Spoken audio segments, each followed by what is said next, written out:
Bonjour les Astrams, bienvenue dans cette nouvelle édition d'Orbital News.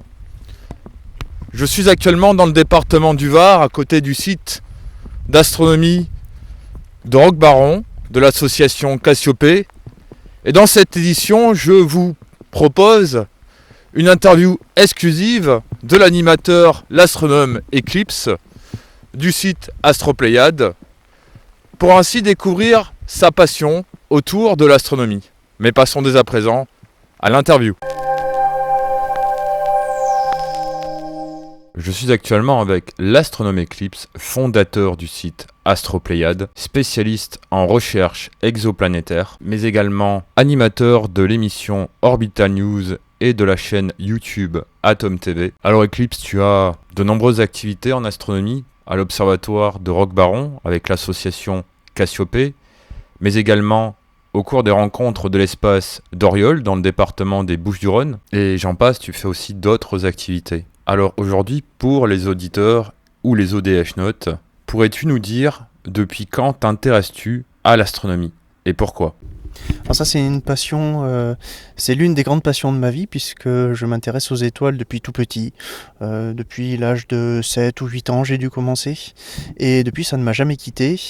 Ça fait donc pas mal d'années que je pratique cette activité, l'observation des étoiles à l'œil nu, depuis quelques années au télescope. J'aime beaucoup la théorie aussi, puisque via mon site Astropléiade, j'ai fait beaucoup d'études dans ce domaine.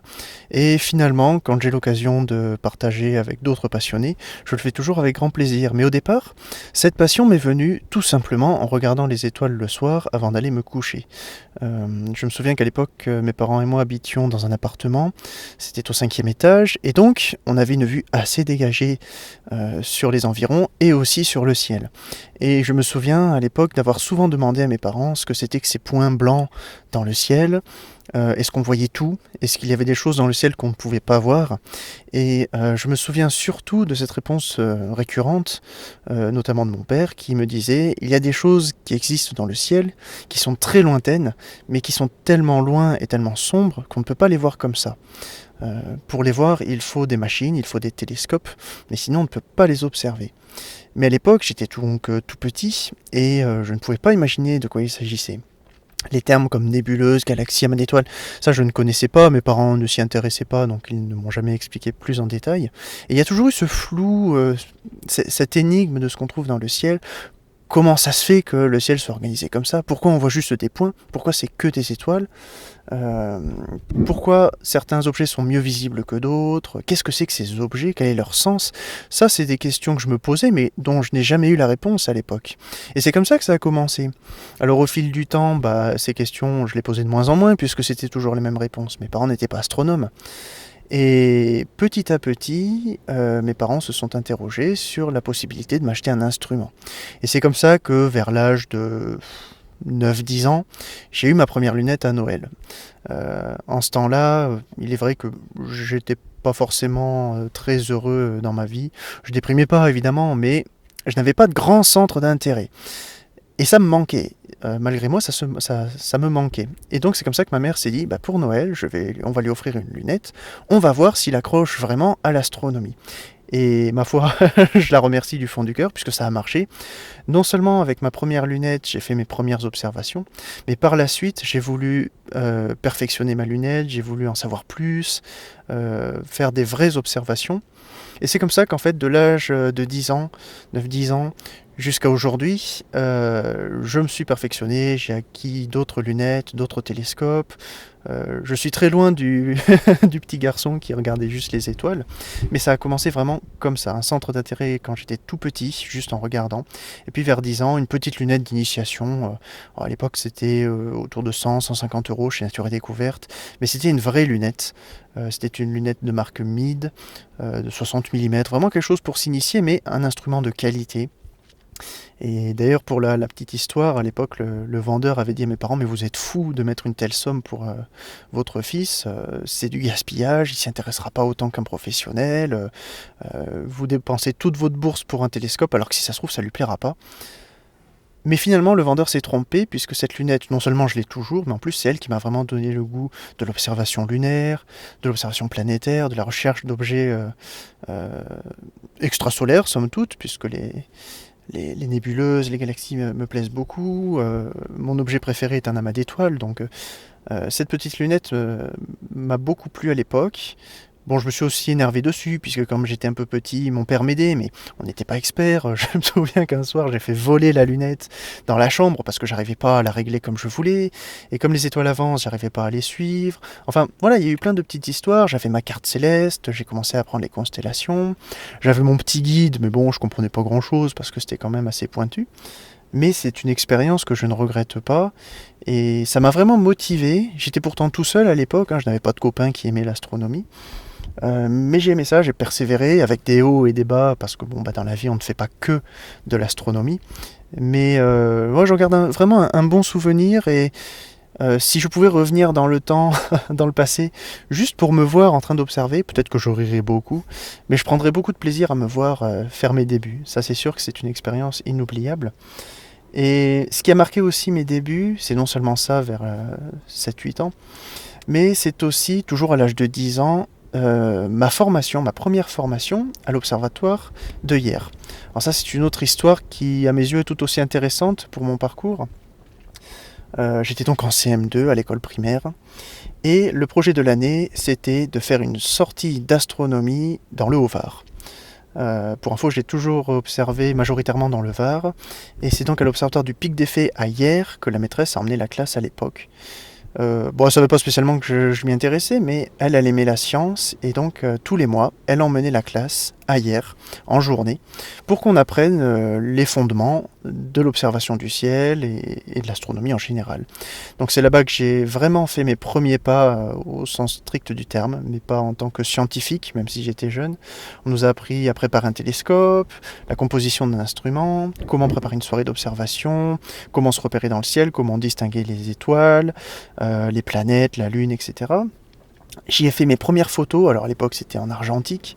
Ma première photo de Saturne, c'est quelque chose de génial, puisque non seulement j'ai pris la photo moi-même, mais en plus je l'ai développée ensuite dans le labo de l'époque. Donc c'est comme ça que j'ai été formé à l'argentique d'ailleurs, c'était marrant. Et cette photo je l'ai toujours. À l'époque elle a fait beaucoup de bruit, parce que dans le club où j'étais, cette photo était très critiquée. C'était une photo qui avait été prise donc avec nous, mais surtout en priorité par un astronome de là-bas. Mais cette photo a été prise avec un instrument de grand diamètre. Et elle ressemblait beaucoup à l'un des clichés d'une sonde. Je crois que c'était l'une des photos de la sonde Cassini ou Voyageur, l'un des deux. Mais bon, c'est une photo où on voit Saturne en gros plan, somme toute. Ce n'est pas une photo en grand format. Et la planète occupe tout le champ. Et donc c'est vrai que on pourrait croire que c'est une photo qui a été prise par la NASA ou par une agence spatiale quelconque, mais c'est bel et bien depuis Hyères, depuis la ville de Hyères, depuis l'observatoire du Pic des Fées que j'ai pris cette photo. Et donc de nos jours, il arrive encore que les gens me disent « Ouais, en fait tu triches, t'as pris une photo d'une sonde et puis tu fais croire que c'est toi qui l'as prise. » Mais je maintiens et je signe que c'est moi qui l'ai faite, et j'en suis fier parce qu'à l'époque j'ai tout fait de A à Z. Alors dit comme ça, bon, ça reste une photo, je sais bien, mais c'est pendant ces moments-là, pendant une année scolaire, tous les mois dans cet observatoire, que j'ai redécouvert l'astronomie. On a parlé de radioastronomie, on a parlé d'astrophoto, on a parlé de mécanique céleste, on a parlé des comètes aussi, puisqu'à l'époque, certaines comètes venaient de passer près de la Terre, certaines assez célèbres, somme toute, mais ça on le sait déjà. On y a vu des conférences, on a rencontré des professionnels, on a vu des gros instruments, ça n'avait rien à voir avec ma petite lunette d'initiation. Et ça, c'était un moment fabuleux. On passait la journée là-bas, on pique-niquait. C'est des sorties qu'on fait de moins en moins parce qu'il faut le budget, il faut le bus. Mais si aujourd'hui on pouvait le proposer à d'autres classes, je pense que ça leur plairait. Donc ça fait partie de mes débuts aussi, et d'ailleurs j'apprécie le Pic des Fées pour ça, parce que j'en garde quelque chose d'exceptionnel. Jamais je n'ai refait de formation aussi enrichissante et captivante. Mais c'est peut-être dû à mon âge, où à l'époque j'étais innocent et où tout m'émerveillait. Donc ça a commencé comme ça, et puis petit à petit, j'ai grandi, j'ai appris d'autres choses, et puis avec l'arrivée d'Internet dans nos maisons, dans les écoles, j'en suis venu à créer un site, mais ça c'est plus vers la fin que vers le début. Eh bien, Eclipse, je te remercie d'avoir répondu à cette première question, d'avoir fait part donc de ton parcours dans cette passion, l'astronomie, jusqu'au site Astropléiade, qui attire de nombreux visiteurs tous les jours. Mais d'où t'est venue cette idée de faire ce site? Alors en fait, pendant quelques années, j'ai laissé l'astronomie un peu de côté, tout simplement parce que j'avais d'autres préoccupations ailleurs. Et en 2009, l'Union astronomique internationale a déclaré 2009 comme l'année mondiale de l'astronomie. On a célébré les 400 ans de la lunette astronomique de Galilée. On a célébré plein d'autres choses en même temps. Et je me suis dit, tiens, à l'occasion de cette année mondiale de l'astronomie, pourquoi ne pas faire comme certains? Pourquoi je ne construirais pas un site dédié à l'astronomie? Ça serait l'occasion de partager ma passion, d'échanger avec les autres, de diffuser les connaissances que j'ai pu acquérir modestement. Et ça pourrait aussi être l'occasion de se faire plaisir, puisque j'aime bien utiliser les nouvelles technologies, j'aime bien Internet, j'aime utiliser l'informatique. Et donc voilà, je me suis lancé comme ça en septembre 2009. J'ai fondé le site Astropléiade. L'objectif pour moi était de proposer un site de qualité, un site agréable, convivial, qui me permettrait d'aller plus loin. C'est-à-dire qu'en exposant mes connaissances, via des articles, des vidéos, des documentaires, etc., je me suis dit que je pourrais approfondir des sujets aussi divers que variés, mais toujours sur ce thème-là. C'est comme ça que petit à petit, en fait, j'ai étendu mon centre d'intérêt vers l'astronautique, l'exploration spatiale, l'astrophysique, la cosmologie, l'ordre du monde, etc. L'astrophysique, si je ne l'ai pas déjà dit, peut-être que je radote, je ne sais plus. Mais enfin bon, je me suis intéressé à plein d'autres thématiques à ce moment-là. Et donc ça, c'était en 2009. Sauf qu'au fil des ans, les pages se sont multipliées. Aujourd'hui, je suis à 1500 pages sur ce site. Tant et si bien que j'ai préféré choisir une nouvelle façon, une nouvelle approche dans ma connaissance de l'astronomie. Je me suis dit, maintenant que le site marche bien, on va en faire une encyclopédie. Donc maintenant, ce n'est plus un site personnel, ce n'est plus le site d'un exposé ou d'un recueil de données, c'est une encyclopédie. Alors ça reste modeste parce que cette encyclopédie continue de grandir au regard de mes propres connaissances. Donc il y a des sujets que je connais très bien, d'autres que je ne fais qu'aborder. Des fois je ne propose que des introductions parce qu'on ne peut pas tout connaître tout simplement. Et de toute manière il y a des questions qui restent non résolues. Mais je crée des articles, les thématiques sont organisées comme n'importe quelle autre encyclopédie. Et l'objectif maintenant, au regard de cette année donc de 2018, c'est de rendre ce site professionnel. Donc les nouveaux sponsors s'apparentent plutôt à des associations, des observatoires, des professionnels, des scientifiques. Les amateurs ne sont pas en reste, évidemment, mais je tiens à créer un lien, une mixité entre le monde amateur et le monde professionnel. Dans le même temps, donc quelques années après la création du site Astropléiade, étant donné que ce n'est plus l'année mondiale de l'astronomie, mais que je tiens à continuer cette vulgarisation, je me suis dit, au lieu de rester amateur, essayons de devenir professionnel. Alors même si aujourd'hui mon métier est différent de ma passion, j'ai quand même passé un diplôme pour être spécialiste, entre guillemets. Je me suis spécialisé dans le monde des exoplanètes. Et j'ai donc passé une formation, j'ai suivi des cours pour être spécialiste dans la recherche des exoplanètes, la recherche exoplanétaire. Donc c'est un titre un petit peu universitaire, un petit peu... je ne veux pas non plus prétendre être le meilleur, mais je me suis dit que par ce biais, j'ai désormais des qualifications, au moins dans ce domaine. Et c'est vrai que c'est passionnant parce que les exoplanètes, c'est quelque chose de nouveau, on étudie ça depuis les années 95 à peu près. Et c'est à mon avis une opportunité pour le curieux que je suis et les curieux qui peuvent venir sur mon site. C'est une opportunité de voir l'astronomie autrement. Dans le monde, il n'y a pas que notre système solaire. La Terre n'est qu'une planète parmi des milliards. Et il y a encore beaucoup de choses à découvrir. Donc je pense que par ce biais, non seulement je vais continuer à pratiquer l'astronomie pendant encore de nombreuses années, mais en plus je suis sûr qu'on s'approchera toujours de nouvelles frontières, pour reprendre certaines phrases célèbres, et le secret sera toujours là, il y aura toujours des énigmes. Donc je pense pouvoir trouver à travers ça une envie, une motivation, un véritable intérêt, un intérêt concret quant à la recherche des exoplanètes. Un intérêt qui du même coup me permettrait de poursuivre mon étude du ciel, de l'observation du ciel et de la connaissance du ciel. Et donc le site Astropléiade en bénéficiera, évidemment.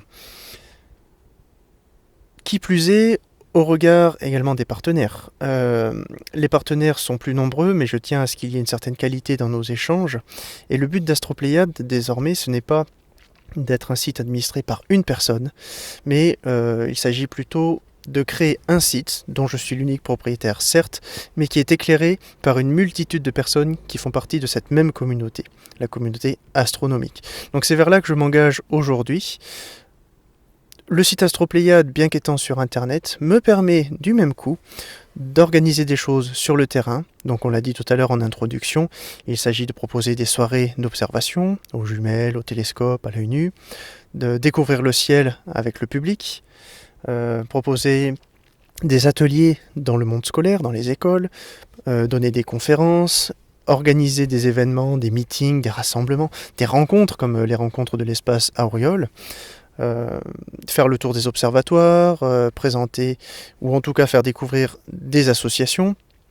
Enfin voilà, c'est une autre facette du projet Astropléiade et c'est à travers ces deux pistes, ces deux voies que je m'engage pour continuer à admirer les étoiles et me dire que finalement dans ce monde on n'est pas grand chose. Quand on regarde la Voie lactée, la voûte céleste et tout ce qu'on peut voir au-dessus de nos têtes, on se dit que c'est fascinant. C'est fascinant et je veux continuer à être émerveillé.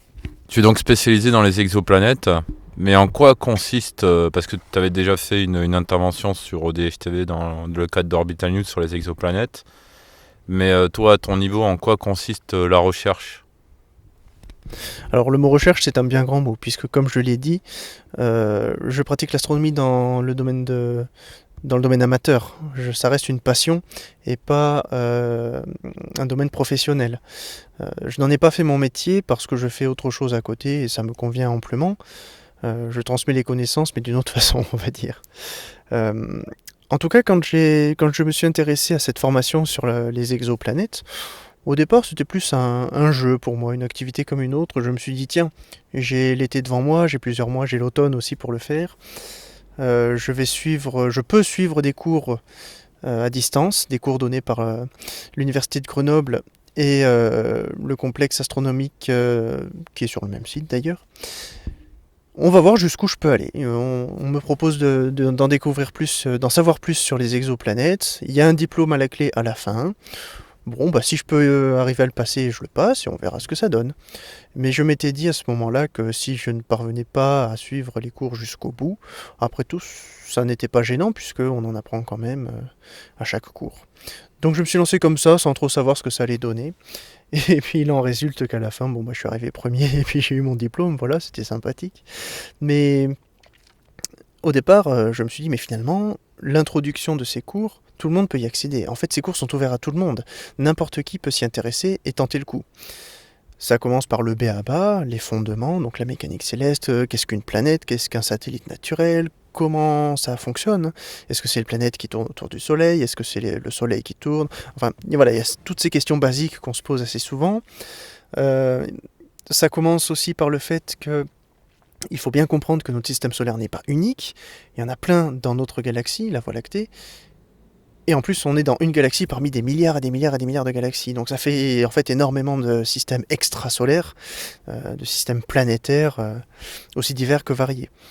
Notre système solaire contient 8 planètes, mais il y a des systèmes qui contiennent une ou deux planètes, d'autres qui en contiennent peut-être beaucoup plus que le nôtre. Enfin bon, il y a une multitude d'objets comme ça, de ce type, et il faut bien comprendre que du coup on n'est pas au centre du monde, tout simplement. Donc ça commence comme ça, et quand j'ai suivi ces cours, petit à petit, ça s'est complexifié. C'est-à-dire que parler des exoplanètes, c'est bien, connaître la nature de ces objets, c'est très intéressant, mais encore faut-il savoir les détecter, les reconnaître, et comprendre aussi l'intérêt de ce genre de découverte, parce que savoir qu'il y a d'autres mondes, c'est bien, mais c'est pas pour autant qu'on va y aller. Est-ce que la vie existe sur ces exoplanètes ? On en est encore moins sûr. J'ai découvert que via 3 méthodes principales, dont on pourra parler peut-être dans une autre interview, il est possible d'utiliser ces instruments autrement qu'avec un oculaire. On n'est pas obligé de faire que des photos ou regarder le ciel à l'œil. On peut aussi faire des courbes de lumière, comparer par exemple la masse des étoiles et donc la masse des planètes. On peut faire des tas de choses. On peut les écouter via des radiotélescopes. Ce n'est pas un son comme on percevrait une musique, mais on joue sur les fréquences, on essaie de capter des signaux qui permettent de comprendre certaines choses. Donc voilà, j'ai découvert ces différentes méthodes, méthodes du transit, etc. Et là, je me suis rendu compte que l'astronomie ne s'étend pas à la simple utilisation d'un télescope. Ça change tout parce que on peut appliquer ces méthodes à d'autres observations et d'autres activités dans l'espace. Par exemple, lorsqu'on observe une occultation d'étoiles, on peut recourir à une méthode telle que celle du transit. Il existe des tas d'activités qui fonctionnent un peu comme la recherche des exoplanètes. Et finalement, donc, je suis arrivé donc, sur ces cours-là, que j'ai continué de suivre. Il y a de plus en plus de données qui se sont ajoutées. Et quand je suis arrivé au diplôme, finalement, il s'agissait d'interpréter des articles scientifiques et des données brutes. Savoir si les découvertes qu'on nous proposait étaient crédibles. Est-ce qu'on peut réellement parler d'une exoplanète, par exemple Kepler 36b, je donne un exemple au hasard. Est-ce que cet exemple qui vient de sortir dans la presse est valable? Est-ce qu'on peut réellement parler d'une exoplanète? Ou est-ce qu'il y a des différences, des choses qu'il faut vérifier? Enfin voilà, c'est comme ça que ce cours s'est fini. Et donc, quand j'ai terminé cette formation, qu'en plus j'ai réussi, là je me suis dit, mais en fait, faire marche arrière parce que j'ai acquis des connaissances, même si ça reste modeste, ça reste parfois très simple, ces connaissances m'ont ouvert une porte vers le monde scientifique professionnel. C'est-à-dire que là, si je veux, je peux demander, par exemple, des subventions, je peux peut-être me présenter à un laboratoire pour faire des recherches, je peux demander du temps auprès de certains télescopes professionnels. Bon, ça ouvre des possibilités qui sont quand même intéressantes parce que quand on est donc scientifique, mais sans expérience, il faut bien se lancer, c'est quand même assez compliqué. Et le fait d'avoir une qualification dans une spécialisation en particulier, c'est gratifiant. C'est-à-dire que là, si je le voulais, je pourrais partir littéralement à la recherche des exoplanètes. Ça peut se faire via un laboratoire, comme je viens de le dire, un laboratoire dans un observatoire. Ça peut se faire en montant ma propre équipe. Je peux aussi employer tout simplement un télescope, un grand télescope comme un petit, il suffit d'un télescope de 30-40 cm de diamètre, et on peut partir à la chasse aux exoplanètes. Donc c'est quelque chose que je ferai peut-être à l'avenir, lorsque j'aurai du temps ou lorsque mes projets changeront. Mais c'est ce que m'a apporté en tout cas ce cours. Ça m'a ouvert les yeux, on va dire, sur le monde des exoplanètes. Et du coup, quand je regarde la presse et quand on parle de nouvelles planètes extrasolaires, je comprends un peu mieux ce dont on nous parle. Je saisis un peu les nuances apportées par les chercheurs. Chose qu'on ne verrait pas si on ne se spécialisait pas, mais ça c'est tout naturel. Alors quel matériel utilises-tu? Alors pour observer le ciel, le premier outil que j'utilise, ce sont les yeux évidemment. C'est un outil tout naturel certes, mais très pratique puisque certains phénomènes célestes sont visibles à l'œil nu. Pas besoin de matériel sophistiqué. Lorsque je veux observer par exemple des conjonctions, c'est-à-dire des rapprochements entre la Lune et une planète par exemple, ou un rapprochement entre une étoile et une planète, je précise que les conjonctions n'ont rien à voir avec la règle de grammaire évidemment. C'est le nom qu'on donne à ces rapprochements. Et pour ça, pas besoin de matériel sophistiqué, on peut le voir comme ça, en début ou en fin de nuit. Si je veux en voir un peu plus, là je peux employer les jumelles.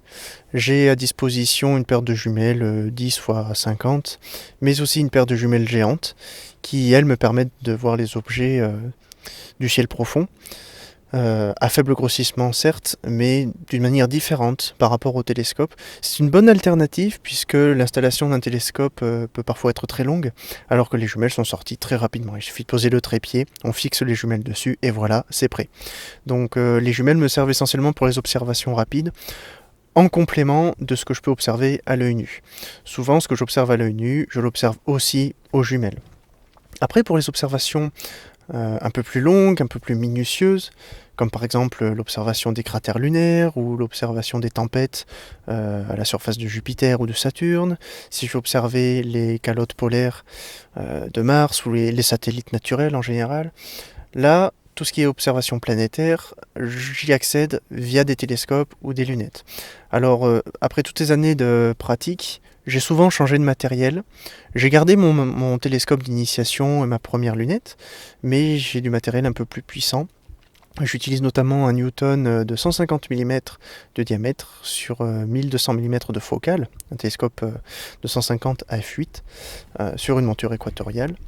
Celui-ci me sert beaucoup pour l'observation du ciel profond, mais aussi pour l'observation planétaire. C'est un instrument assez polyvalent, un peu encombrant, c'est vrai, mais que j'apprécie pour sa qualité.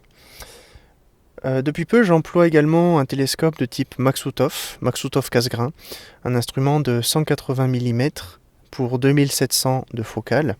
C'est un instrument que j'utilise depuis longtemps dans certains observatoires, mais j'ai acquis un exemplaire assez récemment parce que c'est un instrument très performant, qui a du potentiel, qui permet d'accéder à des détails planétaires vraiment intéressants. On peut pousser le grossissement à plusieurs centaines de fois, voire frôler le millier de fois quand les conditions le permettent. C'est très rare, c'est très très rare que j'y arrive, mais ça m'est déjà arrivé une ou deux fois et je m'en souviens encore. Donc le Maksutov casse-grain de 180 mm est un instrument spécialisé. Il est lui aussi sur une monture équatoriale motorisée, donc ça me permet de suivre les astres sans avoir à les repointer. Et c'est avec lui que je fais le plus d'observations planétaires. Je l'équipe actuellement pour l'astrophotographie et j'espère pouvoir tirer des images pertinentes prochainement. Donc ça, ce sont les deux instruments personnels que j'utilise le plus souvent. J'ai aussi des instruments de voyage, des instruments spécialisés. J'ai un Newton dédié à l'observation solaire, par exemple, pour l'observation des taches à la surface. Mon télescope de voyage est un Maksutov casse-grain de 102 mm de diamètre.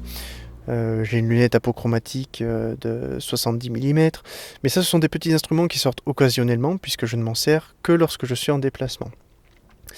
Du reste, j'emploie beaucoup plus de télescopes et lunettes, mais qui ne m'appartiennent pas forcément. C'est là tout l'intérêt des associations, des observatoires. Je m'y rends régulièrement, que ce soit dans le Var ou dans d'autres départements. Je n'observe pas uniquement dans le sud de la France. Et j'emploie même à distance un radiotélescope qui est basé au Royaume-Uni. C'est un peu plus exceptionnel, mais je m'en sers pour faire de la radioastronomie et pour suivre mes recherches dans le domaine des exoplanètes. C'est un travail beaucoup plus ingrat, mais c'est quelque chose que j'apprécie.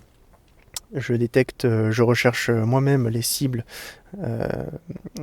dignes d'intérêt, les étoiles qui peuvent éventuellement accueillir des exoplanètes, et j'effectue moi-même les relevés pour savoir si oui ou non il peut y avoir un corps autour de ces étoiles. Donc ça, c'est de manière générale ce que j'utilise. Ça va de la plus petite lunette de 60 ou 70 mm jusqu'au télescope qui peut aller jusqu'à 2 mètres de diamètre. Que ce soit des Maksutov, Schmidt, Dalkarcam ou des lunettes achromatiques, apochromatiques. Il m'est arrivé d'employer des instruments assez spécialisés, assez rares, dont la formule optique est très peu connue. D'ailleurs, moi-même, des fois, j'en fabrique, ça m'arrive quand j'ai le temps. Donc j'emploie vraiment un peu de tout, je change au fil du temps, j'ai de vieilles lunettes assez anciennes qui sortent exceptionnellement. Lunettes qui ont été présentées d'ailleurs lors des rencontres de l'espace d'Oriol 2017. Malheureusement il pleuvait donc on n'a pas pu en profiter, mais elles étaient présentes. Ce sont de vieilles lunettes, des nobles et vénérables dames qui ont vécu beaucoup d'événements astronomiques, mais qui sont toujours opérationnelles et qui ont ce charme un petit peu rétro, un petit peu ancien, que n'ont pas les télescopes modernes.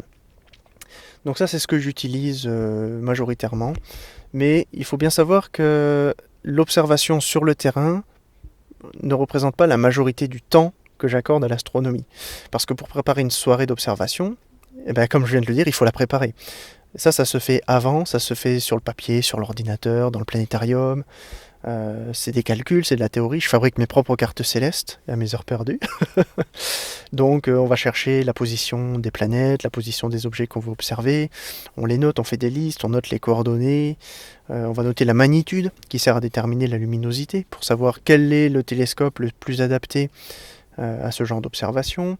Il faut déterminer les conditions climatiques, météorologiques. Évidemment, on ne va pas sortir s'il y a des nuages, mais ça se prévoit à l'avance. Enfin, il y a tout un tas de choses qui se font avant, mais aussi après la soirée d'observation.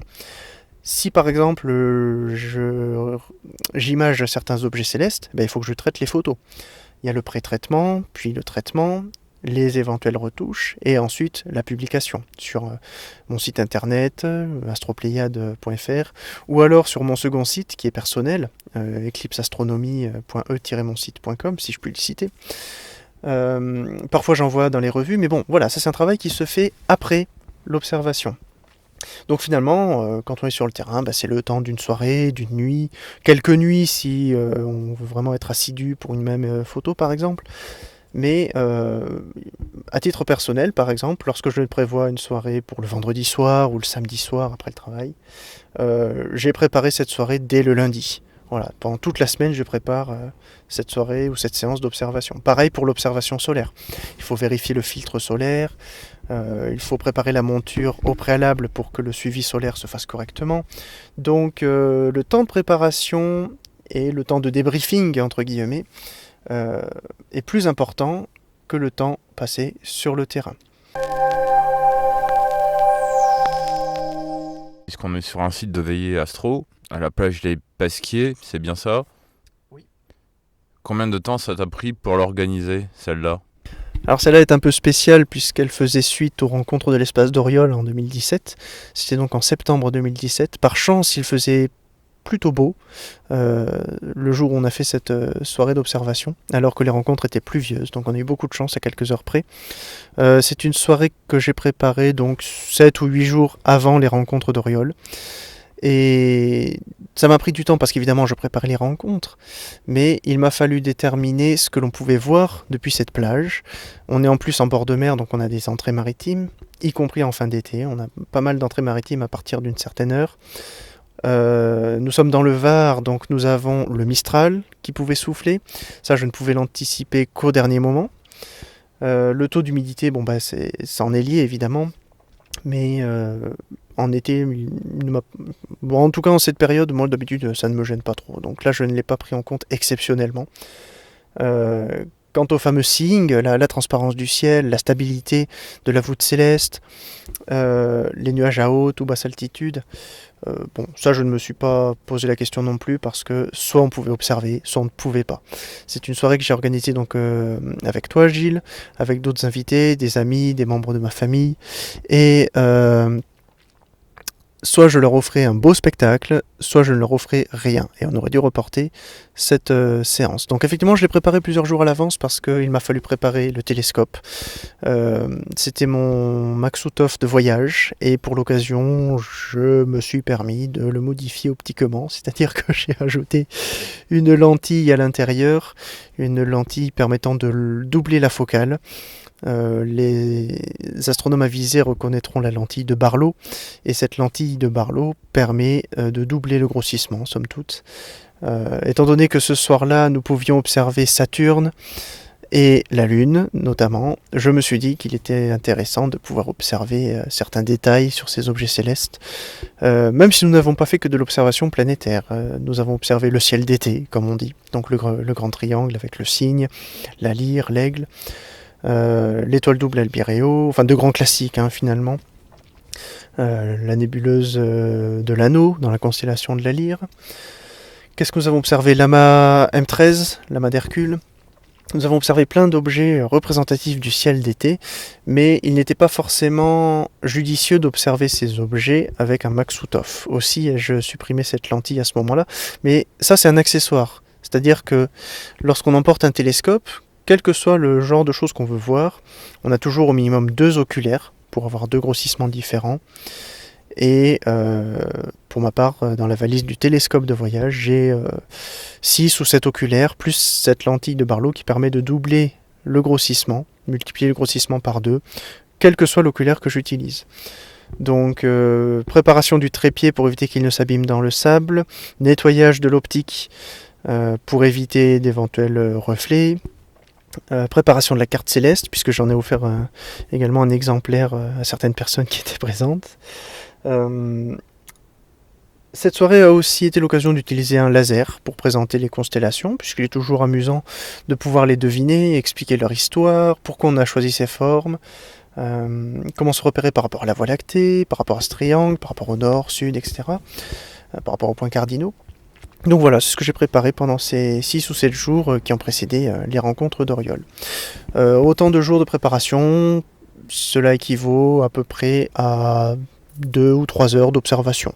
Voilà, j'aime bien prendre mon temps, on passe un certain temps sur chaque objet du ciel, le temps que tout le monde observe, le temps que tout le monde prenne le temps d'admirer les images, le temps aussi de régler le télescope, puisque c'est un instrument entièrement manuel. Comme je l'ai précisé quelques fois, il est monté sur un trépied photo, une rotule vidéo précisément. Donc il faut de temps en temps repointer l'objet qu'on observe, mais c'est intéressant. Et puis c'est aussi ça l'astronomie, c'est-à-dire qu'on fait des choses par nous-mêmes. Et quand on arrive à observer de nos propres yeux, après avoir fait nos propres réglages, c'est gratifiant, ça fait plaisir et on se dit j'y suis arrivé, c'est mon travail, c'est moi qui l'ai fait. Un peu comme les enfants finalement, mais on est aussi de grands enfants quand on est astronome. Voilà, c'est la fin de cette interview de l'astronome Eclipse, que je remercie pour avoir répondu à toutes ces questions. Je tiens à le remercier également pour tout le travail qu'il fait en astronomie, mais également au sein d'ODH TV, dans les émissions Orbital News, mais également au cours des anciennes soirées Atom, dans la rubrique Astronomie, mais également à la web TV Atom ou Atom TV. Il y aura très certainement une suite à cette interview. Je vous donne rendez-vous à la prochaine édition d'Orbital News, qui sera co-animée avec Rémi Fauchereau. Je vous souhaite une bonne journée et à très bientôt sur ODH TV. Merci à tous de m'avoir écouté, je vous souhaite une agréable visite sur astropléiade.fr et d'ici là, à très bientôt sous les étoiles.